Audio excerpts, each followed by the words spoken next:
เซ็กซี่มากเลยทำไมมันมีดำๆเป็นโอ้ยทางขึ้นบ้านจะเป็นน้องนะ ใกล้สิได้กินเลยพี่น้อง มองเอื้อนบัดโน้นบัดทางขึ้นเอื้อนบัดเป็นน้องนะ สาวแทนกำลังสวยเขา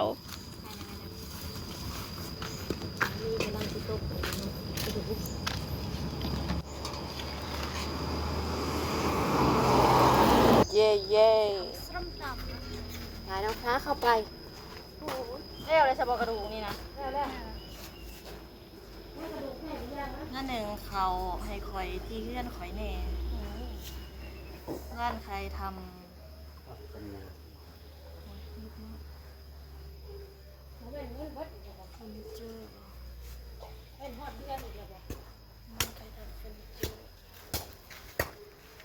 บ้านใครทำเฟอร์นิเจอร์คะอะไรอ่ะไม่เข้าใจจนออกแสงคืออะไรอ่ะก็ออกแสงค่ะไม่มีอะไรแสงมันได้เนาะก็ที่ได้โพจนออกแสงแสงมันได้เนาะมันก็ประมาณนั้นเนาะ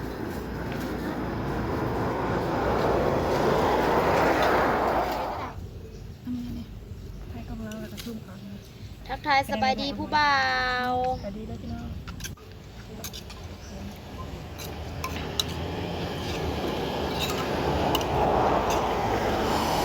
ก็จะแซ่บจังเลยว้าวฉันจะซูมโอ้แต่มังหุงขาวแต่มังหุงขาวอ่ะซิมเมืองดูมันนี่แซ่บบ่ซิมดูค่ะซิมคนงามตามแซ่บอยู่ดอกพี่น้อง มันบอกว่าอันสมเด้ เอามะขามแม่ก็เอามาให้อยู่นะใช่มะขามนี่แซ่บ เนื้อแต่มันต่างๆขาวเวอร์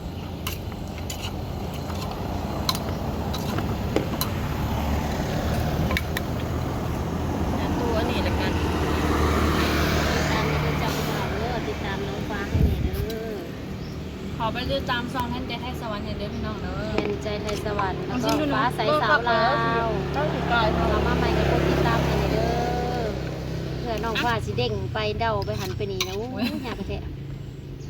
อะไรคือเด้งอะไรคือดาว ผสมเมื่อย พอแล้ว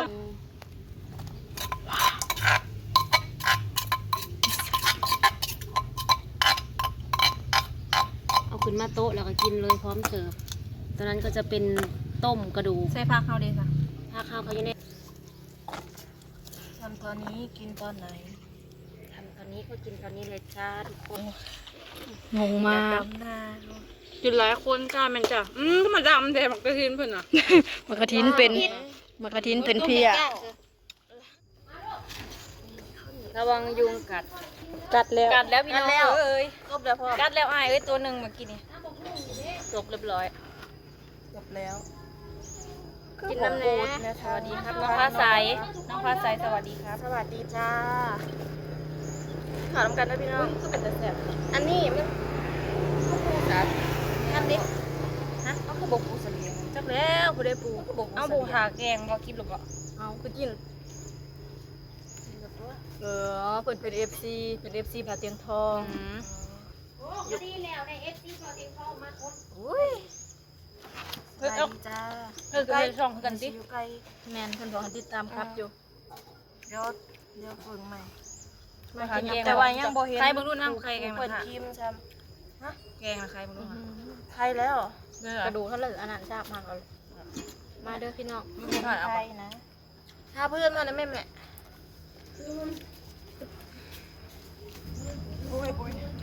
เอาอะพบีมีป้าที่เป็นตาแสบท้องเราดีจังเลยเนาะ ใส่นั่นเอามาในจองน่ะจองมาเนี่ยกระจายจนงงเห็นอย่างวันนี้ มันมีหมองกินเขา ช่วยอย่างขาวว่าเขา พอดีเพื่อนขายน้ำ ถ้าแซ่บเนาะกินหลายคนแซ่บจ้ามากินน้ำกันเด้อ อยากให้ซอแทนเขาหยิบเลย นี่สิเป็นแกงกระดูกแล้วพี่น้องเรื่องอ้อมกระดูกถ้าก็สิต้มมันเปื่อยแล้วเขาก็สิเอา หุ่นดีจังคุณฟ้าใสทานอะไรถึงสวยครับ โอ้ยหุ่นดี ขอบคุณค่ะ งามๆสิลูกขอบ ขอบ คุ คุณ ณ งา ค่ะ ม กราบงามๆเลยพี่น้องเอ๋ยข้าวกับอะไรเนี่ยกินข้าวกับตำหู ๆเข้ากับปลาแดกจ้าพี่น้อง กินข้าวกับปลาแดกด้านนี้นั่น บ่ตอนปลาแดกใส่กับเนาะ คุณยาจ้า ขั้นได้แบบนี้ยุ่ มาง สดหรือเปล่านี่เขาเหนียวขาว เอาให้เนี่ย งาม เอาให้เนี่ย ตะไคร้กล่องนั่นเลยเด้อ เร็วๆเร็วๆเร็ว แล้วโอ้ยกล่องนี้ก็มี กุ้งเต้นเนาะข้าวปุ้น ๆที่ได้ยังว่าบ่ สมมุติเอาพี่น้องเลย ได้แต่อันเดียวมา มีข้าวปุ้นเนี่ยแซ่บ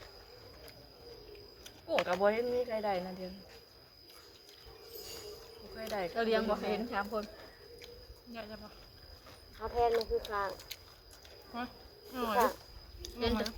กระชองสาว บอกเอาอะไรมา เอาหางกินเยิ่งบาดนี้ เห็นปะ เห็นปะ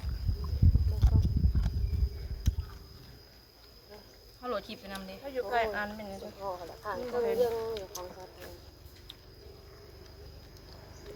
โอ้ย เวลากินเลย ทานกับน้ำตาลหรือเปล่าครับ หน้าเลยหวานนะครับ ทุกคนไล่สดพี่น้องเอ้ยเบื้องหลังน้องฟ้าใสสาวลาวไล่สด เอฟซีตัวยงเข้ามาแล้ว สวัสดีสบายดีน้องผาใสน้องดาวน้องเพชรใจ จำบ่คงไล่สดกินข้าว ส ไล่ บาย สด ดีจ้า มันขนมกันเด้อ อากระทำมะฮงแล้วหนึ่งเขาแล้ว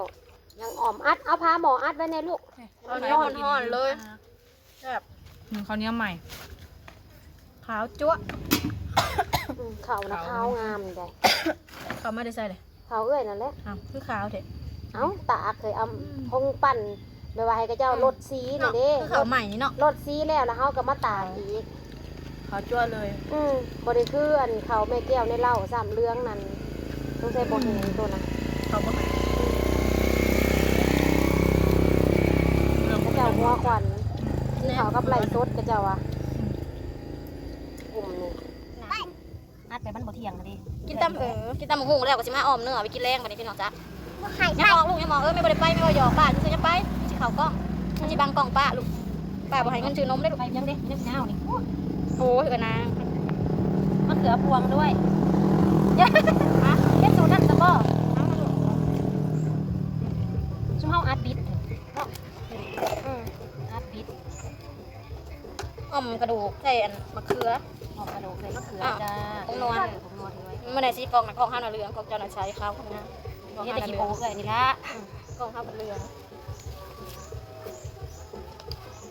เอามาหรือเปล่าน้ำเอามาได้เนาะพัก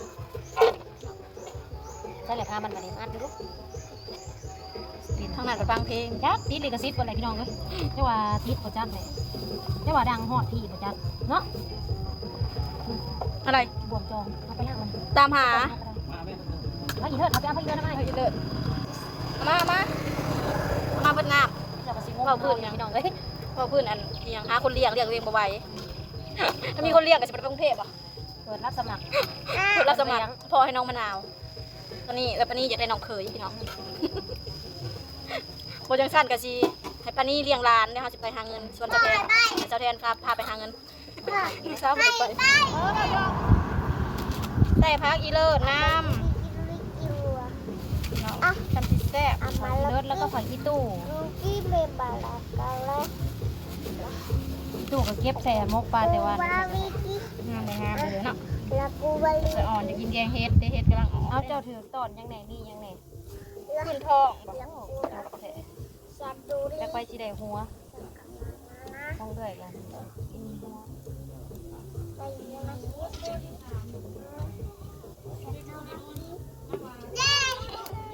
ว้าวหมดค่ะ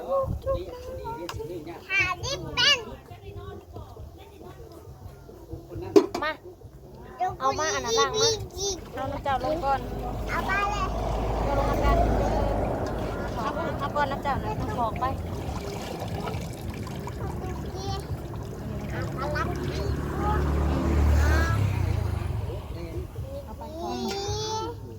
ไปซื้อใส่แทนหัวอาหารน่ะ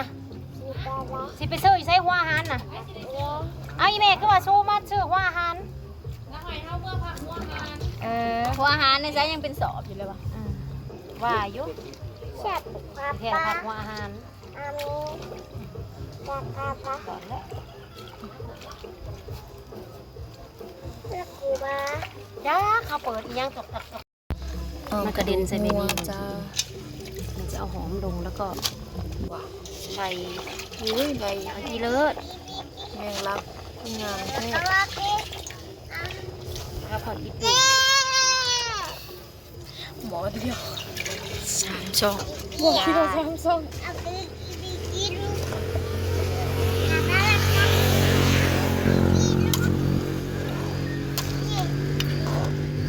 กับ ใช่บางคนคน เป็นตาแซ่บ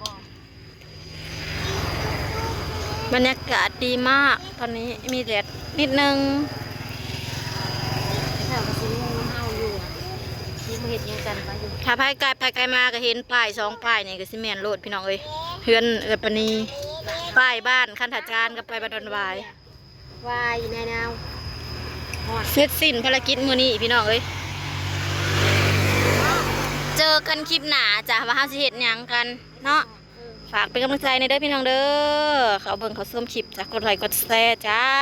บ๊ายบาย ำซ่องฝากใจซาลาในเด้อพี่น้อง จ้าร้านสาว อย่าลื พี่ ม น้อ ติ ง ดตามเพจในร้านสาว ได้